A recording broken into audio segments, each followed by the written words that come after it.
નમસ્કાર. ચાલો આજે આપણે વિજ્ઞાનની દુનિયામાં એક ડૂબકી લગાવીએ અને સમજીએ બે બહુ જ મહત્વના પણ ક્યારેક ગૂંચવણભર્યા લાગતા શબ્દો કાર્ય અને ઊર્જા. આપણે આ વિષયને એકદમ સરળ અને મજેદાર રીતે સમજીશું.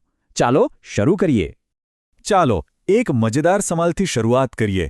જરા વિચારો તો કે તમે તમારી બધી જ તાકાત લગાવીને એક મોટી દિવાલને ધક્કો મારી રહ્યા છો, પરસેવો વળી ગયો છે, હાથ દુખવા લાગ્યા છે. તો શું તમે કાર્ય કરી રહ્યા છો? સામાન્ય રીતે તો આપણે કહીશું, અરે હા, હું તો સખત મહેનત કરી રહ્યો છું. પણ તમને જાણીને નવાઈ લાગશે કે વિજ્ઞાનની ભાષામાં જવાબ છે ના, તમે કોઈ જ કાર્ય નથી કરી રહ્યા. કેમ ભાઈ, આવું કેમ? આ જ તો મજા છે. આ જ સવાલ આપણને કાર્ય અને ઊર્જાનો સાચો મતલબ સમજાવશે. તો ચાલો આ રહસ્ય પરથી પડદો ઉઠાવીએ. તો સવાલ એ છે કે જો દિવાલને ધક્કો મારવો એક કાર્ય નથી, તો પછી વિજ્ઞાનની નજરમાં કાર્ય છે શું? ચાલો સમજીએ. કારણ કે આ આપણે રોજબરોજ જે કામ શબ્દ વાપરીએ છીએ એનાથી થોડું અલગ છે. અહીંયા જ આખી વાતનો સાર છે. જુઓ, વિજ્ઞાન કહે છે કે કાર્ય થવા માટે બે શરતો પૂરી થવી જ જોઈએ. પહેલી, કોઈ વસ્તુ પર બળ લાગવું જોઈએ. અને બીજી, જે સૌથી જરૂરી છે, એ બળને કારણે વસ્તુ પોતાની જગ્યાએથી ખસવી જોઈએ, એટલે કે એનું સ્થાનાંતર થવું જોઈએ. હવે યાદ કરો પેલી દિવાલવાળી વાત. તમે બળ તો લગાવ્યું, પણ દિવાલ એ તો ત્યાંની ત્યાં જ છે. સ્થાનાંતર શૂન્ય એટલે કાર્ય પણ શૂન્ય. સિમ્પલ. સારું, હવે આપણને એ તો સમજાઈ ગયું કે કાર્ય શું છે. પણ સવાલ એ થાય કે એને માપવું કઈ રીતે? કેટલું કાર્ય થયું એ કેવી રીતે ખબર પડે? ભૌતિક વિજ્ઞાનની ખરી મજા જ એ છે કે આપણે બધું ગણી શકીએ છીએ. આ ચિત્રને જુઓ. અહીં એક બ્લોક પર F જેટલું બળ લગાડવામાં આવી રહ્યું છે અને એના કારણે એ S જેટલો ખસે છે. વિજ્ઞાનમાં કાર્ય બસ આ બે જ વસ્તુઓ પર આધાર રાખે છે. તમે કેટલું જોર લગાવ્યું અને એનાથી વસ્તુ કેટલી ખસી. અને આના માટે આપણી પાસે એકદમ સીધું સાદું સૂત્ર છે. W = F × S. અહીં W એટલે વર્ક એટલે કે કાર્ય, F એટલે ફોર્સ એટલે કે બળ, અને S એટલે સ્થાનાંતર. બસ આટલું જ યાદ રાખવાનું છે. બળ અને સ્થાનાંતરનો ગુણાકાર કરો એટલે તમને થયેલું કાર્ય મળી જાય.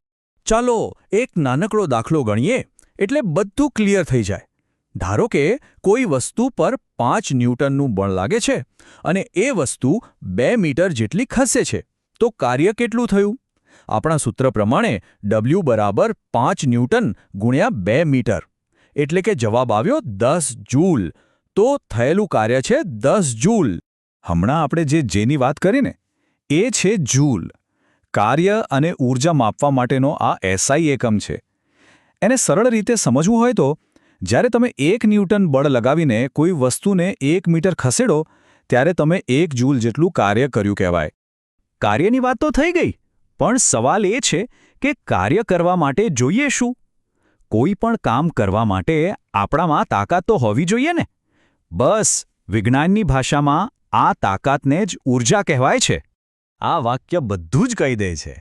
જેની પાસે કાર્ય કરવાની ક્ષમતા છે એની પાસે ઊર્જા છે. કાર્ય અને ઊર્જા સમજો કે એક જ ગાડીના બે પૈડા છે. એટલે જ તો બંનેને માપવાનો એકમ પણ એક જ છે, જૂલ. ઊર્જાના આમ તો ઘણા બધા રૂપ છે, પણ આપણે અત્યારે બે મુખ્ય પ્રકારો પર ફોકસ કરીશું. અહીં જુઓ, ડાબી બાજુ એક દોડતી કાર છે. એ ગતિમાં છે એટલે એની પાસે છે ગતિ ઊર્જા. અને જમણી બાજુ એક ખેંચેલું ધનુષ્ય છે. એ સ્થિર છે પણ એમાં તીર છોડવાની શક્તિ ભરેલી છે. આ છે સ્થિતિ ઊર્જા. ચાલો આ બંનેને થોડું ઊંડાણમાં સમજીએ. તો સૌથી પહેલાં ગતિ ઊર્જા. આના નામમાં જ એનો અર્થ છુપાયેલો છે. ગતિને કારણે મળતી ઊર્જા. કોઈ પણ વસ્તુ જે ગતિમાં હોય, ભલે દોડતી ટ્રેન હોય કે હવામાં ઉડતું પક્ષી, એ બધામાં ગતિ ઊર્જા હોય છે. અને એને માપવા માટેનું સૂત્ર છે E કે = 1/2 mv². અહીં m એટલે વસ્તુનું દળ એટલે કે એનું વજન, અને v એટલે એનો વેગ એટલે કે એની સ્પીડ. આનો સીધો મતલબ એ થયો કે વસ્તુ જેટલી ભારે હશે અને જેટલી ઝડપથી જતી હશે એની ગતિ ઊર્જા પણ એટલી જ વધારે હશે. હવે વારો છે સ્થિતિ ઊર્જાનો. આને તમે એક પ્રકારની છુપાયેલી શક્તિ કે સંગ્રહ કરેલી ઊર્જા કહી શકો. આ ઊર્જા વસ્તુની સ્થિતિ અથવા એના આકારને કારણે હોય છે. આને સમજવા માટેનું સૌથી સરસ ઉદાહરણ છે ગુરુત્વીય સ્થિતિ ઊર્જા. જેમાં ચિત્રમાં છે, જ્યારે આપણે કોઈ પથ્થરને જમીન પરથી ઊંચકીને ઉપર લઈ જઈએ છીએ ત્યારે આપણે ગુરુત્વાકર્ષણની વિરુદ્ધ કાર્ય કરીએ છીએ. આપણું આ કરેલું કાર્ય પેલા પથ્થરમાં ઊર્જા બનીને જમા થઈ જાય છે. અને આ જમા થયેલી ઊર્જાને માપવાનું સૂત્ર છે EP = mgh. અહીં m એટલે દળ, g એટલે ગુરુત્વ પ્રવેગ અને h એટલે ઊંચાઈ. મતલબ કે વસ્તુ જેટલી ભારે હોય અને એને જેટલી વધારે ઊંચાઈ પર લઈ જઈએ એટલી જ વધારે સ્થિતિ ઊર્જા એમાં જમા થાય. તો આપણે ગતિ અને સ્થિતિ ઊર્જા વિશે તો જાણ્યું. હવે વિજ્ઞાનના એક જબરજસ્ત નિયમની વાત કરીએ, ઊર્જા સંરક્ષણનો નિયમ. અને સાથે સાથે સમજીશું કે પાવર શું છે. આ ભૌતિક વિજ્ઞાનનો ગોલ્ડન રૂલ છે. આ નિયમ કહે છે કે ઊર્જાને ક્યારે બનાવી શકાતી નથી કે એનો નાશ પણ કરી શકાતો નથી. એ ફક્ત એક રૂપમાંથી બીજા રૂપમાં બદલાય છે.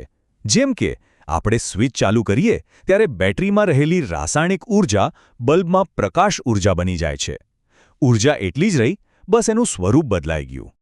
આ સ્લાઇડ પરથી આખી વાત એકદમ સાફ થઈ જશે. વિચારો કે એક દડો છત પર છે, ત્યારે એની પાસે સૌથી વધુ સ્થિતિ ઊર્જા છે.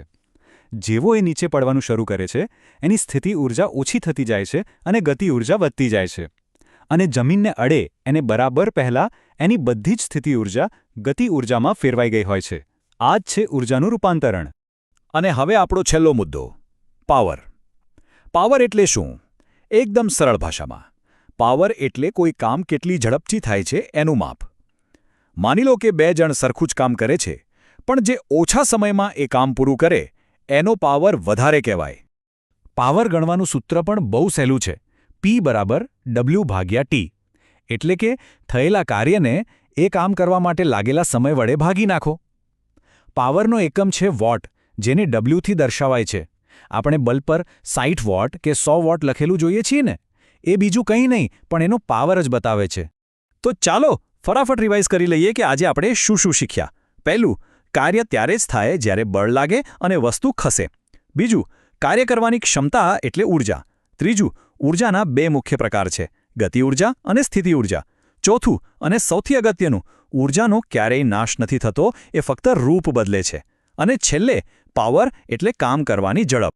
હવે જતા જતા તમારા માટે એક વિચારવા જેવો સવાલ.